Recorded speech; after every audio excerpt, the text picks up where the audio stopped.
चर्चित बन्नु छैन यिनलाई चर्को भाषण गरी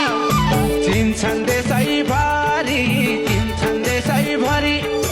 विकासवादी नेता बनी चिन्छन् देशैभरि हेर जुम्लाबाट जिताउँदा रे